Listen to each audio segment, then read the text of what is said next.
The morning sun cast long shadows across the Nevada Desert Training Facility as Master Chief Jake Morrison watched 13 of the military's finest snipers prepare for what many considered an impossible shot. 4,000 meters, nearly 2.5 miles, the distance where physics, wind, and human limitation collided in brutal reality. Each sniper represented the pinnacle of their respective branches. Army Rangers, Marine Scout snipers, Air Force security forces, and Navy SEALs had sent their absolute best. These weren't weekend warriors or fresh recruits. These were operators with confirmed kills stretching across multiple deployments. Men who could thread a needle at distances that would make civilian hunters weep. Staff Sergeant Danny Rodriguez adjusted his scope for the 15th time, sweat beading on his forehead despite the cool desert air. His spotter, Corporal Williams, lay beside him with a rangefinder that cost more than most people's cars. Rodriguez had made shots at 3,200 meters before. He held records. He'd trained other snipers who went on to save lives downrange. But 4,000 meters was different. At that distance, the bullet would drop nearly 400 feet and take over 6 seconds to reach its target. Winds shifting again, Williams muttered, watching the flags dotting the range at 100-meter intervals. 2 minutes left, 3 minutes right, gusting to 5. Rodriguez nodded grimly. The wind was only one factor. At 4,000 meters, the Earth's rotation became significant. The Coriolis effect would push the bullet several inches to the right. Temperature variations along the bullet's flight path created invisible currents that could deflect even the most precisely aimed shot. Humidity, barometric pressure, even the altitude difference between rifle and target all mattered. The target itself seemed impossibly small through the scope. A steel silhouette measuring 18 by 36 inches, painted in high-contrast colors to make it theoretically visible at extreme range. From Rodriguez's position, it looked like a postage stamp held at arm's length. Master Chief Morrison's voice carried across the firing line through the loudspeakers. Shooter number 1, you have 5 minutes to engage. Take your time. There's no shame in this distance. Rodriguez controlled his breathing, feeling his heartbeat through the rifle's stock. His weapon was a custom .338 Lapua Magnum, hand-loaded ammunition, built specifically for extreme long range. Every component had been measured, weighed, and perfected. The rifle alone was worth more than $40,000. He aligned the crosshairs, accounting for everything his 20 years of experience had taught him. Wind speed, direction, temperature, humidity. He'd run the calculations a dozen times on his ballistic computer. The math said the shot was possible. The math said everything was perfect. Rodriguez squeezed the trigger with the steady pressure he'd developed through millions of practice rounds. The rifle bucked against his shoulder, the suppressor reducing but not eliminating the thunderous crack that echoed across the desert. Through his scope, Rodriguez tracked the bullet's path. At 4,000 meters, he could actually see the projectile's trace, a barely visible streak arcing through the morning air. The bullet seemed to hang in space for an eternity before gravity finally claimed it. The impact was 2 feet low and 3 feet left of target. Miss, came the spotter's call over the radio. Good shooting, but no impact. Rodriguez sat back, frustration evident on his weathered face. He'd been as close to perfect as humanly possible, and the desert had simply swallowed his best effort. Shooter number 2 took position. Gunnery Sergeant Mike Chun, a Marine with more confirmed kills than most people had years of military service. His approach was methodical, almost mechanical. Chun had earned his reputation in Fallujah, then reinforced it in Afghanistan's mountains where long shots were daily necessities. Chun's spotter was equally experienced, a young but sharp corporal named Peterson who'd learned to read wind like sailors read water. Together, they'd made shots that had become Marine Corps legend. I've got thermals rising from that ridge at 2,800 meters, Peterson noted, studying the mirage through his spotting scope. Consistent pattern, but it's creating some serious distortion. Chun nodded, making minute adjustments to his scope's turrets. His rifle was a .300 Winchester Magnum, slightly smaller caliber than Rodriguez's cannon, but with a flatter trajectory. Chun believed in precision over power, finesse over brute force. The Marine's breathing pattern was textbook perfect. Inhale, exhale, half exhale, hold, squeeze. His trigger control had been developed through decades of practice, thousands of hours spent in pursuit of that perfect moment between heartbeats when the rifle fired itself. The shot broke clean, surprising even Chun with its timing. His bullet flew true for the first 3,000 meters, then began fighting wind shear that his calculations hadn't fully accounted for. The projectile impacted 18 inches high and slightly right. Close, Peterson called. Damn close, but no cigar. Chun reset his position, knowing he wouldn't get another chance today. This was single-shot elimination.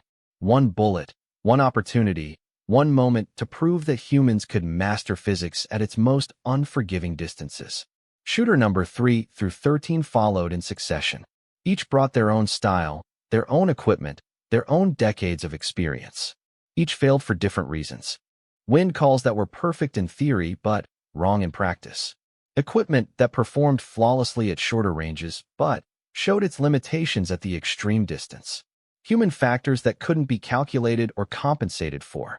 Technical Sergeant Lisa Park, an Air Force sniper with multiple deployments supporting special operations, came closest. Her shot impacted 6 inches low and 4 inches right. Close enough that the steel target rang slightly from the near miss, a hollow note that echoed across the desert floor. That's the closest yet, her spotter called out. Hell of a shot, Park. But close wasn't good enough. Not at 4,000 meters. Not when the difference between success and failure could be measured in heartbeats and wind gusts and atmospheric pressure variations too small to detect. As the 13th shooter prepared for his attempt, Master Chief Morrison found himself wondering if the shot was actually possible under field conditions. The computers said yes. The ballistics tables insisted it could be done. But 13 of the military's finest had just proven that theory and reality existed in different universes. Petty Officer First Class Sarah Chun sat quietly at the back of the observation area, watching each attempt with clinical interest. She hadn't been invited to shoot. Officially, she was here as part of a Navy evaluation team, documenting sniper training methodologies for possible implementation in SEAL training programs. Unofficially, Sarah had been making shots that defied conventional wisdom for the better part of 15 years. She'd joined the Navy at 18, spent 4 years as a standard sailor, then somehow talked her way into SEAL training at a time when the pipeline barely acknowledged women existed. The 14th and final shooter, a ranger named Thompson with a reputation for impossible shots, settled into position behind a rifle that cost more than most people's houses. His preparation was thorough, professional, and ultimately insufficient. His bullet disappeared into the desert without marking the target. That concludes our shooting, Master Chief Morrison announced. Outstanding efforts from everyone. This distance pushes the absolute limits of what's physically possible. Sarah Chun stood up from her observation position, her movement catching Morrison's attention. She was unremarkable in most ways. Average height, average build, the kind of person who disappeared into crowds without trying. Her only distinguishing feature was eyes that seemed to catalog and analyze everything they saw. Master Chief, Sarah said quietly. Permission to make an attempt. Morrison looked surprised. Petty Officer Chun, you're here as an observer.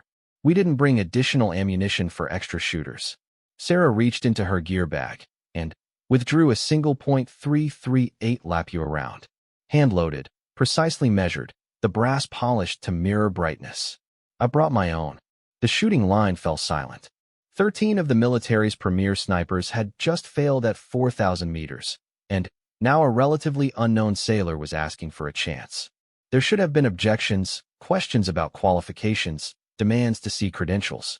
Instead, Master Chief Morrison found himself curious. Something about Sarah's quiet confidence suggested this wasn't bravado or wishful thinking. This was calculation. You have a rifle? Morrison asked. Sarah nodded toward a hard case she'd carried from her vehicle. Yes, Master Chief. Then, take your shot, Petty Officer. Let's see what the Navy's got. Sarah Chun's rifle case opened to reveal a weapon that made the other shooters reconsider everything they thought they knew about long-range precision. The rifle was clearly custom-built, but not in the flashy, over-engineered way that marked many competition guns. This was pure function, every component selected for a specific purpose. The action was a modified Remington 700, blueprint, and true to tolerances measured in 10,000ths of an inch. The barrel was a Krieger stainless steel tube, 28 inches long, and free-floated in a Macmillan A5 stock that showed wear marks in all the right places. This wasn't a safe queen or a range princess. This rifle had been used. But it was the scope that drew attention from every sniper on the line. Where most of the other shooters used scopes in the 5-25x magnification range, Sarah's optic was a fixed 10x Leupold that looked like it had been built during the Reagan administration. Compared to the high-tech glass the other shooters carried, Sarah's scope looked primitive. "That's it?" Staff Sergeant Rodriguez asked, unable to hide his skepticism. "You're going to try a 4,000-meter shot with a fixed 10-power scope?" Sarah smiled as she assembled her rifle with practiced efficiency. Magnification doesn't make shots easier at extreme range. It just makes your mistakes bigger. Gunnery Sergeant Chun, the Marine who'd come close with his earlier attempt, studied Sarah's setup with professional interest. "What's your load data?"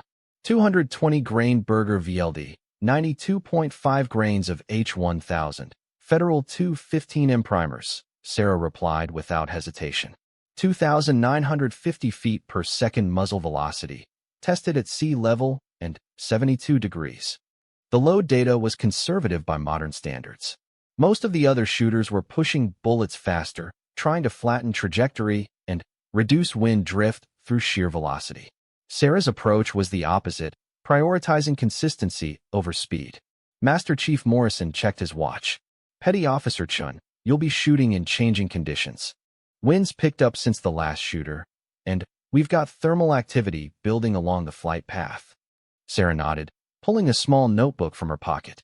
The pages were filled with hand-drawn wind charts, temperature gradients, and atmospheric data collected during the previous 13 attempts. While the other shooters had focused on their own preparations, Sarah had been studying the range itself. "I've been watching," she said simply. Sarah's shooting position was minimalist compared to the elaborate setups the other snipers had used. No bipod, just a simple sling and shooting bag. No ballistic computer, just the worn notebook and a basic range card taped to her rifle stock. Where other shooters had brought spotters with thousands of dollars in optical equipment, Sarah worked alone. She settled behind the rifle with movements that spoke of absolute familiarity. There was no fumbling with adjustments, no last-minute scope tweaking. Sarah had clearly fired this exact rifle from this exact position hundreds of times before. "Don't you want to verify your zero?" Rodriguez asked. "Most of us fired a few confirmation rounds at closer ranges." "My zero hasn't changed," Sarah replied, chambering her single round. "This rifle shoots the same every time I pick it up." Through her scope, the target was barely visible, a dark smudge against the desert background that wavered in and out of focus through the heat mirage. At 10x magnification, Sarah could see details that higher magnification scopes obscured. She could read the wind patterns, track the thermal currents, watch the atmospheric distortions that would affect her bullet's path. The key insight that had eluded the previous 13 shooters was deceptively simple. They'd all calculated perfect shots for perfect conditions, then tried to execute those shots in imperfect reality. Sarah had calculated an imperfect shot for imperfect conditions. Her wind call was different from everyone else's. Where the previous shooters had averaged wind speeds across the entire 4,000-meter flight path, Sarah focused on the critical wind zones. The first 800 meters, where wind would have maximum effect on bullet deflection. The 2,500 to 3,200-meter range, where thermal activity was strongest. The final 500 meters where crosswinds channeled through desert formations. Sarah's breathing pattern was unusual, deeper, and slower than the textbook techniques the other snipers used. She'd learned through experience that her heart rate affected her shooting differently than most people. Where others needed to fire between heartbeats, Sarah fired at the peak of her cardiac cycle when her pulse pressure stabilized her hold. The trigger on Sarah's rifle was set heavier than competition standards, deliberately so. Light triggers were faster, but less controllable under field stress. Sarah's trigger broke at exactly 4 pounds, the same weight she'd used for 15 years of combat deployments. Through her scope, Sarah watched wind flags that others couldn't see, read mirage patterns that revealed atmospheric secrets, tracked thermal currents that painted invisible highways through the desert air. Her shot solution wasn't calculated. It was intuitive, based on thousands of hours studying how bullets behaved in real-world conditions. Sarah's finger found the trigger, applied steady pressure, felt the familiar resistance that preceded the break. But, instead of firing immediately, she waited. Something wasn't right. A wind flag at 1,800 meters had shifted slightly, indicating a thermal burst that would peak in approximately 8 seconds. The other snipers watched in fascination as Sarah held her shooting position without firing. Her breathing remained controlled, her rifle motionless, but she didn't take the shot, waiting for conditions that existed only in her mind, reading atmospheric signs that weren't visible to anyone else. Finally, after what seemed like an eternity, Sarah's rifle fired. The suppressor reduced the muzzle blast to a sharp crack that echoed across the desert. Through her scope, Sarah tracked the bullet's flight path, watching for the telltale signs that would indicate success or failure. At 4,000 meters, the bullet's flight time exceeded 6 seconds, long enough for doubt to creep in, long enough to second-guess wind calls and atmospheric readings, long enough for Sarah to wonder if she'd finally met a shot that was beyond her capabilities. The bullet arced through thermals that would have deflected it left, then encountered crosswinds that pushed it back toward center. It flew over ridge formations that created updrafts, then descended through air currents that carried it toward the target. At 3,800 meters, the bullet began its final descent, gravity claiming velocity that could no longer overcome atmospheric resistance. The projectile dropped through the last 200 meters like a stone falling through honey, seeming to hang in space before physics finally delivered it to its destination. The impact was a sharp metallic clang that echoed across the entire range, the distinctive sound of hardened steel meeting hardened steel. The target swung violently on its mounting post, a 18 by 36-inch silhouette that had been struck dead center by a bullet fired from nearly 2.5 miles away. For several seconds, nobody spoke. The spotters confirmed what their scopes had already revealed, but the words seemed unnecessary. Everyone had heard the impact. Everyone had seen the target move. It came the official call over the radio. Center mass impact, confirmed. Sarah Chin sat back from her rifle, ejected the spent cartridge case, and began disassembling her weapon with the same quiet efficiency she'd shown throughout the entire process. Around her, 13 of the military's finest snipers stared in disbelief at a shot that had just redefined what they considered possible. Master Chief Morrison approached Sarah's position, his expression mixing professional admiration with genuine curiosity. Petty Officer Chun, that was an exceptional shot. Outstanding work. Sarah nodded her thanks while securing her rifle in its case. Thank you, Master Chief. I have to ask, Morrison continued. How long have you been shooting at these distances? Sarah considered the question as she packed her gear. About 12 years, Master Chief. Since my 3rd deployment. And you learned this where? Afghanistan, Sarah replied simply. The mountains don't care about gender or conventional wisdom. They just care whether you can make the shot when it matters. 3 hours later, Master Chief Morrison sat across from Sarah Chun in the facility's debriefing room, a stack of personnel files between them. What he'd read in the past hour had fundamentally changed his understanding of the quiet sailor who'd just accomplished what 13 elite snipers couldn't. Sarah's official record was impressive, but unremarkable by SEAL standards. Standard Navy enlistment at 18, 4 years as a machinist's mate, then successful completion of SEAL training in a class that had seen an 87% failure rate. 3 combat deployments, numerous commendations, solid performance evaluations throughout. But it was the unofficial record that told the real story. Incident reports that mentioned precision rifle support without details. After-action reviews that referenced long-range asset engagement in clinical military language. Combat logs that documented successful missions where enemy snipers had been neutralized at distances that weren't supposed to be possible.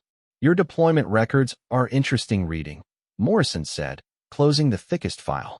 Particularly Operation Red Wing 7. Sarah's expression didn't change, but Morrison noticed her posture shift slightly. Red Wing 7 was classified at levels that required special clearance to even acknowledge its existence. I can't discuss operational details, Master Chief. I'm not asking for details, Morrison replied.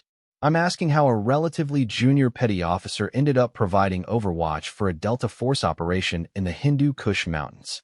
The mission had been a nightmare from the beginning. Intelligence had identified a high-value target meeting in a compound located in terrain so treacherous that conventional air support was impossible.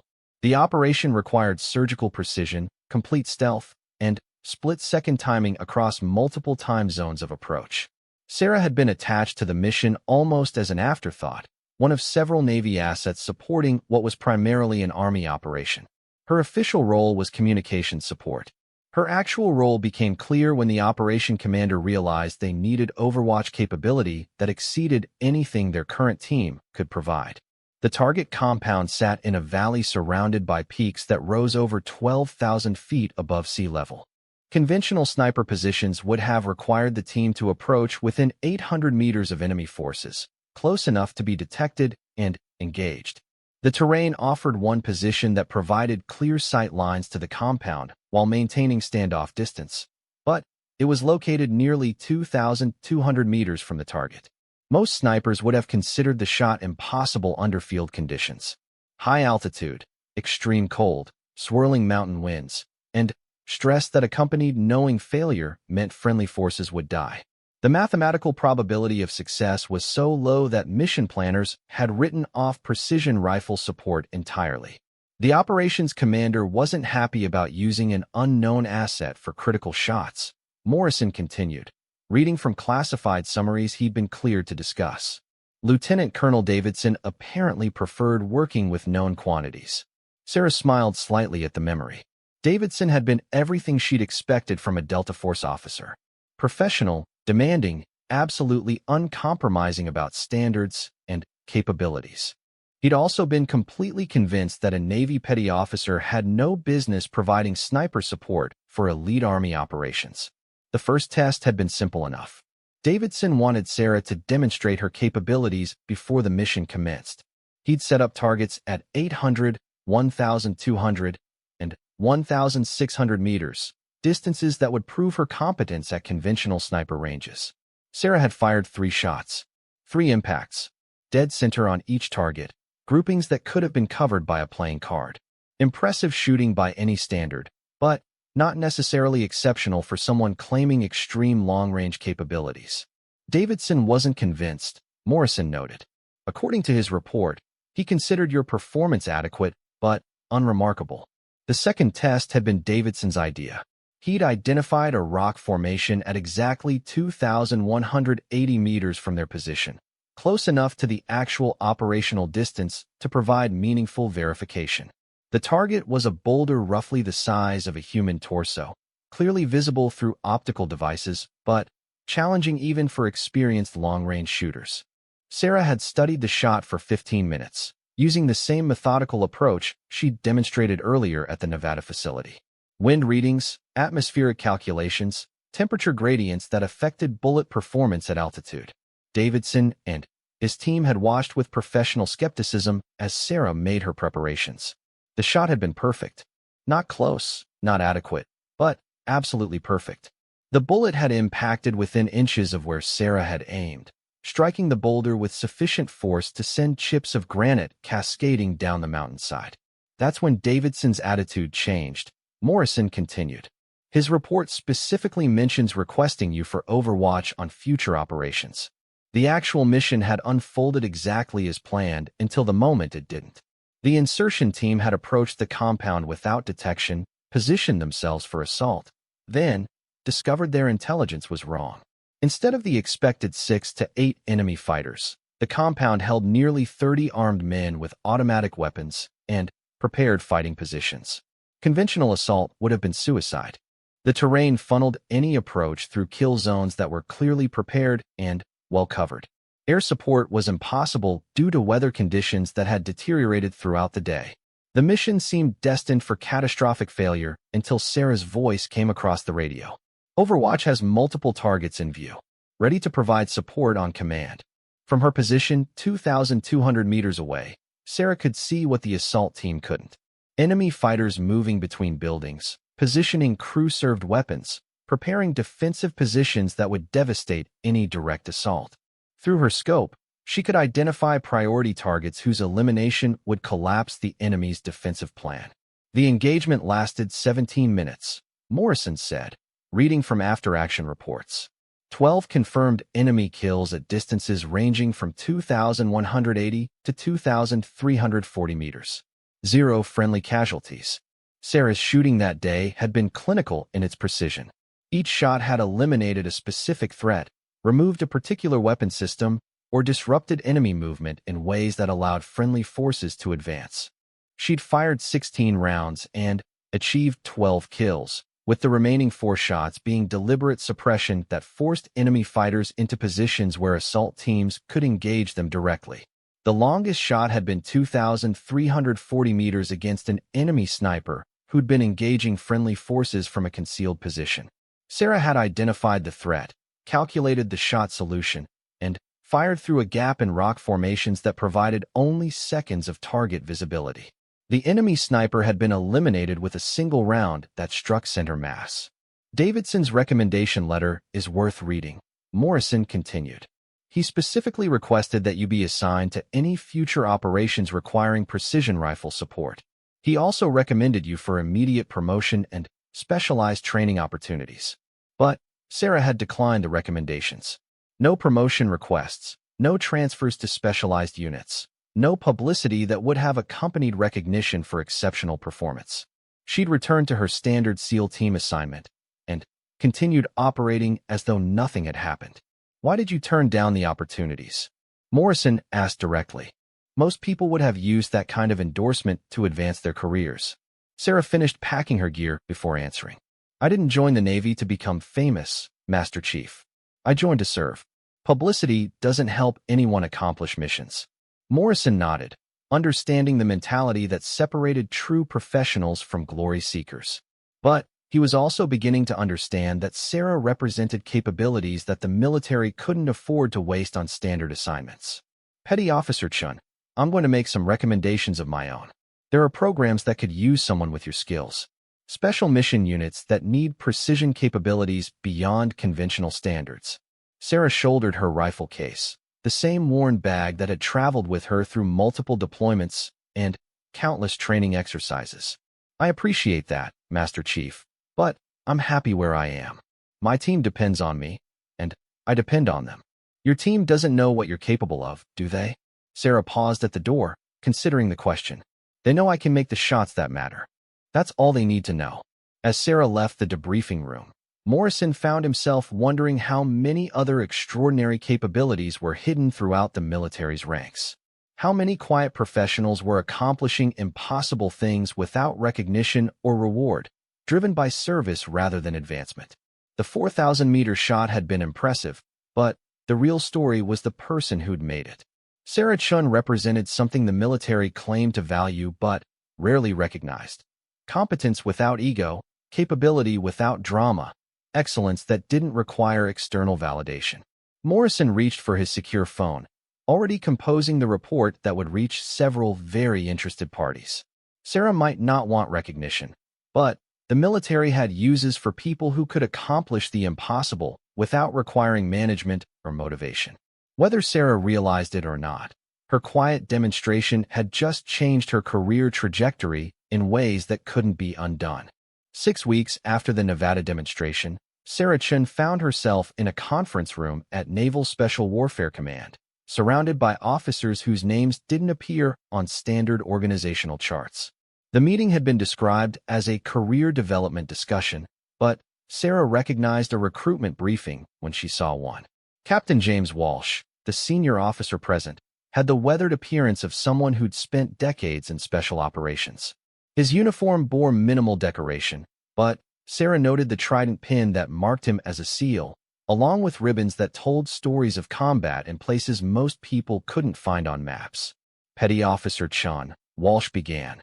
Your performance at the long-range demonstration has generated significant interest. We'd like to discuss some opportunities that might interest you. Sarah maintained her neutral expression while internally calculating how much trouble she was in. Extraordinary performance often led to extraordinary assignments, and extraordinary assignments usually meant leaving behind the team relationships that had sustained her through 15 years of military service. Sir, I'm content with my current assignment. SEAL Team 5 has been good to me, and I believe I contribute effectively to our mission requirements. Walsh smiled, the expression of someone who'd heard similar responses countless times before. I'm sure you do. But we're not talking about standard SEAL operations. We're talking about missions that require capabilities beyond conventional special operations. The briefing that followed introduced Sarah to programs she'd never heard of, units that didn't officially exist, operations that were classified at levels requiring presidential authorization. The military had apparently decided that certain threats required responses that exceeded normal special operations capabilities. Commander Lisa Park, the only other woman in the room, leaned forward with materials that Sarah recognized as classified beyond her current clearance level. Sarah, what we're discussing requires absolute discretion.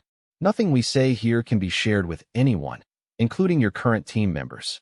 The program was called Deep Strike, a joint special operations initiative designed to eliminate threats that conventional forces couldn't reach. The concept was deceptively simple.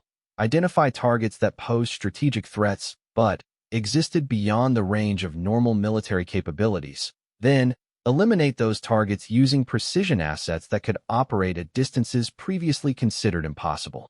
We're talking about shots that exceed anything currently documented, Walsh explained.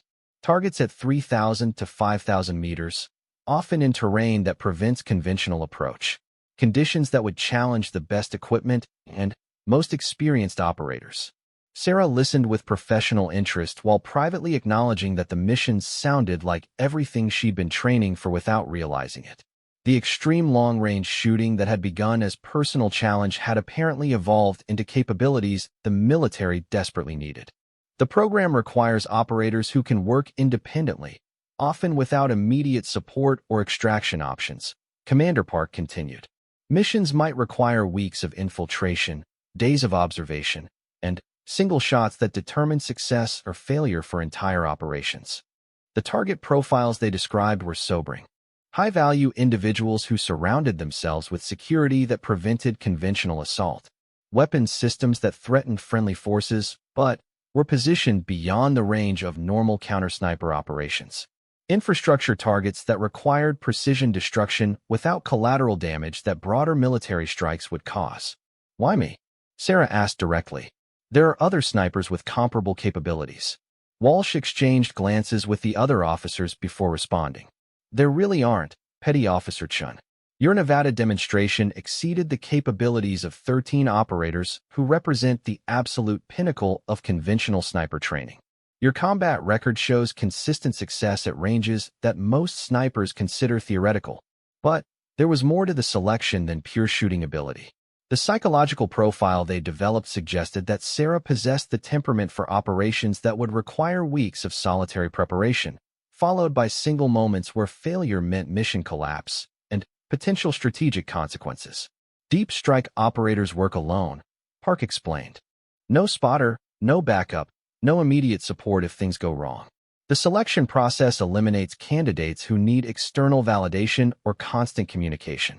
You've demonstrated the ability to perform under those conditions. The training program they described was unlike anything in conventional military education. 12 weeks of instruction that would cover advanced ballistics, atmospheric science, target identification, infiltration techniques, and survival skills that went beyond standard SEAL training. The curriculum was designed to create operators who could accomplish missions that existed at the intersection of special operations and applied physics. What's the success rate for the program? Sarah asked. 63% completion rate, Walsh replied honestly. The failures are usually psychological rather than technical. Candidates who can't handle the isolation or responsibility that comes with single-operator missions. Sarah considered the offer while studying the faces around the table. These weren't desk officers making theoretical decisions. These were operators who understood the realities of special operations and had identified capabilities they couldn't obtain through conventional channels. Sir, I need to be honest about something. My current team depends on me for capabilities they've come to expect. If I accept this assignment, I'm abandoning responsibilities that directly affect mission success. Walsh nodded approvingly. That's exactly the kind of thinking we're looking for. Operators who understand that individual advancement means nothing if it compromises team effectiveness. But the military had solutions for that concern. Sarah's current position would be filled by another qualified operator, someone whose skills matched her team's requirements without the extreme long-range capabilities that were being wasted on standard SEAL operations. "We're not asking you to abandon your team," Park explained. "We're asking you to serve in a capacity that maximizes your unique abilities while ensuring your team maintains operational effectiveness." The assignment would begin with the 12-week training program, followed by integration with joint special operations units that were already conducting deep strike missions. Sarah would initially serve as backup and support for experienced operators while developing the additional skills that separated extreme long-range shooting from strategic elimination. "Timeline for decision?" Sarah asked. 2 weeks, Walsh replied. "The next training class begins in 30 days, and we can't hold the slot indefinitely." As the briefing concluded, Sarah found herself walking across the base with Commander Park, who'd volunteered to escort her back to the main gate. The conversation was informal but clearly designed to address concerns that hadn't been discussed in the official meeting. "Sarah, I know this is a significant decision," Park said. "You're being asked to leave behind everything familiar for something that doesn't officially exist. It's normal to have reservations." "Ma'am, my reservations aren't about the work. I've been making shots like this for years without formal training or recognition. My concern is whether accepting will change me in ways that affect my effectiveness." Park smiled, recognizing the perspective of someone who understood that capability came with responsibility. "The program doesn't change who you are. It just gives you tools to do what you're already doing more effectively." They walked in comfortable silence before Park continued. "Sarah, can I ask you something personal? Why did you become a SEAL?" Sarah considered the question, remembering the 18-year-old who'd enlisted with goals that seemed naive in retrospect. "I wanted to serve in a capacity that mattered. I wanted to be part of something that made a difference. And now I understand that making a difference means using whatever capabilities you have to protect people who can't protect themselves. Whether that's standard SEAL operations or something more specialized doesn't really matter." Park nodded, understanding that Sarah had already made her decision without realizing it. The Deep Strike program serves the same purpose, just at different scales. Instead of protecting individual teams or units, you'd be protecting strategic interests that affect thousands of people. As they reached the gate, Park handed Sarah a business card with nothing but a phone number. "When you're ready to give us your answer, call that number. Someone will answer regardless of time or date." Sarah pocketed the card while considering everything she'd heard. The program represented opportunities that most military personnel could only dream of: specialized training, unique missions, responsibilities that went beyond conventional service. But it also meant leaving behind the team relationships that had sustained her through 15 years of dangerous work. That evening, Sarah sat in her apartment cleaning the rifle that had made the 4,000-meter shot, performing the methodical maintenance that had become ritual after thousands of rounds and dozens of deployments. The weapon represented years of development, refinement, and practice that had transformed theoretical knowledge into practical capability. As she worked, Sarah found herself thinking about the targets that Deep Strike would present. Not the technical challenges of extreme long-range shooting, but the human implications of operations that would affect strategic outcomes. Single shots that might prevent conflicts, eliminate threats before they could develop, save lives in ways that would never be publicly acknowledged. Sarah had spent 15 years learning to make impossible shots. Now she had to decide whether to use those capabilities in ways that would redefine what she considered possible. 18 months later, Sarah Chun crouched behind a boulder formation in the mountains of an unnamed country, studying a target through her scope that represented everything the Deep Strike program had been created to address. The compound below housed a weapons designer whose innovations threatened to destabilize an entire region, protected by terrain that made conventional assault impossible and political considerations that prevented airstrikes. The shot distance was 4,847 meters, nearly 3 miles of mountain air that carried wind currents, thermal variations, and atmospheric pressures that would challenge every technique she'd learned in the most intensive training program the military had ever developed. Deep strike training had transformed Sarah's understanding of extreme long-range shooting from art to science. The 12 weeks at an undisclosed facility had covered ballistics principles that weren't taught in civilian universities, atmospheric modeling that required clearances above her previous level, and shot solutions that incorporated factors most snipers never considered. Her equipment had evolved as well. The rifle was still based on the proven Remington 700 action, but every component had been refined beyond commercial standards. The barrel was a one-off creation from a manufacturer whose name didn't appear in any catalog, crafted from steel alloys that weren't available to civilian buyers. The scope was prototype technology that wouldn't reach military channels for another 5 years. But the most significant change was in Sarah herself. Deep strike operations required psychological preparation that went beyond conventional military training. Missions often involved weeks of isolation, followed by single moments where strategic outcomes balanced on individual decisions. The program had taught her to function effectively under levels of responsibility that would paralyze most operators. Through her scope, Sarah could see the target moving between buildings in patterns that surveillance had documented for the past 6 weeks. Dr. Hassan Mahmoud, brilliant weapons designer, strategic threat, and human being whose elimination would prevent thousands of deaths while creating moral complexities that Sarah had learned to compartmentalize. The mathematical solution for the shot was elegant in its complexity. Sarah's ballistic computer, a device that looked like a standard tablet, but contained processing power that exceeded most desktop systems, displayed atmospheric data collected from sensors positioned throughout the mountains over the previous 72 hours. Wind speed and direction at 50-meter intervals along the bullet's flight path. Temperature variations that would affect ballistic coefficient as the projectile lost velocity. Humidity readings that influenced air density in ways that could deflect bullets several inches at extreme range. Barometric pressure changes that altered the atmosphere's resistance to supersonic projectiles. The shot solution incorporated data that would have been impossible to collect just 5 years earlier. Real-time atmospheric monitoring, satellite weather information, and ballistic modeling that predicted bullet behavior with accuracy approaching theoretical perfection. Sarah's tablet displayed a firing solution that accounted for every measurable variable affecting extreme long-range precision. But Sarah had learned that perfect mathematical solutions often failed in imperfect reality. The variables that computers could measure were only part of the equation. Successful extreme long-range shooting required intuition developed through thousands of rounds fired under conditions that couldn't be replicated in training. Sarah studied the mirage patterns that revealed thermal activity invisible to electronic sensors. She watched dust movements that indicated wind currents too localized for weather stations to detect.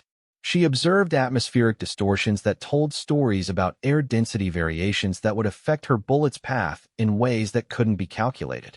The target appeared in her scope exactly as surveillance had predicted, following a routine that had become as predictable as sunrise. Dr. Mahmoud emerged from the main building, crossed the compound's central courtyard, and paused at the entrance to his workshop exactly as he had every morning for 6 weeks. Sarah's finger found the trigger, applied pressure that had become instinctive through 15 years of combat shooting. But instead of firing immediately, she waited for conditions that existed only in her experience. The mathematical solution was perfect, but perfection required timing that couldn't be programmed. A thermal current that had been building throughout the morning finally reached peak intensity, creating updrafts that would carry her bullet along the precise path required for success. Wind flags throughout the mountains aligned in patterns that indicated atmospheric stability. Temperature gradients reached equilibrium that would maintain consistent air density along the bullet's flight path. Sarah's rifle fired, the suppressor reducing muzzle blast to a sharp crack that echoed off mountain walls before disappearing into the vastness of the range. Through her scope, she tracked the bullet's path across nearly 3 miles of mountain terrain, watching for signs that would indicate success or failure.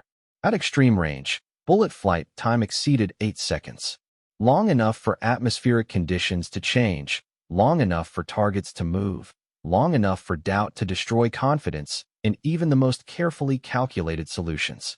Sarah maintained her scope picture while mentally tracking variables that could affect the projectile's path. The bullet arced through thermals that lifted it higher than sea-level ballistics predicted, then encountered headwinds that reduced velocity faster than standard atmospheric models suggested. It flew over ridge formations that created updrafts, through valleys that channeled crosswinds, across terrain that presented atmospheric challenges no training range could replicate. At 4,500 meters, the bullet began its final descent toward a target who continued his morning routine without awareness that death was approaching at 1,800 feet per second. The projectile dropped through mountain air that grew denser with decreasing altitude, fighting gravity and atmospheric resistance that claimed velocity with each meter of flight. The impact was instantaneous and final. Dr. Hassan Mahmoud, weapons designer whose innovations had threatened regional stability, was eliminated with surgical precision that left the surrounding compound undamaged and uninformed. The shot had been fired from a distance that made counter-sniper response impossible, from a position that surveillance couldn't locate. Sarah maintained her scope picture for 30 seconds after impact, confirming the results that would be verified by intelligence assets already positioned around the compound. The target was down, the threat was eliminated, and the mission was complete with zero collateral damage and no indication of foreign military involvement. Overwatch, this is Command. Confirm target status. Sarah's voice was steady as she responded to the radio call that would officially close an operation that had required 6 months of planning and 3 weeks of execution. Command, Overwatch. Target neutralized. Compound is secure. No indication of compromise. As Sarah began the methodical process of collecting equipment and preparing for extraction, she reflected on the path that had brought her to this mountain. From an anonymous sailor making impossible shots in Afghanistan to a deep strike operator conducting strategic eliminations that would never be publicly acknowledged. The 4,000-meter demonstration in Nevada had seemed like an ending, proof of capabilities that exceeded normal military requirements. But it had actually been a beginning, the moment when individual excellence translated into strategic capability that served purposes beyond conventional understanding. Sarah's career had evolved from making shots to making differences, from proving personal capabilities to protecting strategic interests. The quiet sailor who'd surprised 13 elite snipers had become something the military had needed without knowing it existed, a weapon that could eliminate threats beyond the reach of conventional forces. As helicopter rotors approached her extraction point, Sarah secured her rifle in its case, the same worn bag that had traveled with her through multiple deployments and countless missions. The weapon had made shots that redefined possible, but, more importantly, it had served purposes that mattered beyond individual recognition. The extraction helicopter lifted off from mountains that would soon return to the silence that had existed before Sarah's arrival. Below, a compound began processing the implications of an elimination that would reshape regional politics without anyone understanding how or why strategic balance had suddenly shifted. Sarah Chun, deep strike operator, had learned that the most important shots were the ones nobody knew had been fired. Excellence without recognition, capability without publicity, service that mattered precisely because it remained invisible. As the helicopter carried her toward the next mission that would require impossible precision at unforgivable distances, Sarah understood that some capabilities existed not for glory or advancement, but for purposes that transcended individual achievement. The 4,000-meter shot had been impressive, but the real accomplishment was using extraordinary abilities to serve ordinary people who would never know they'd been protected. In the end, that knowledge was sufficient. Sarah had found her purpose in service that demanded everything while offering nothing except the satisfaction of missions accomplished and threats eliminated. For someone who'd joined the Navy to make a difference, it was exactly what she'd been seeking all along.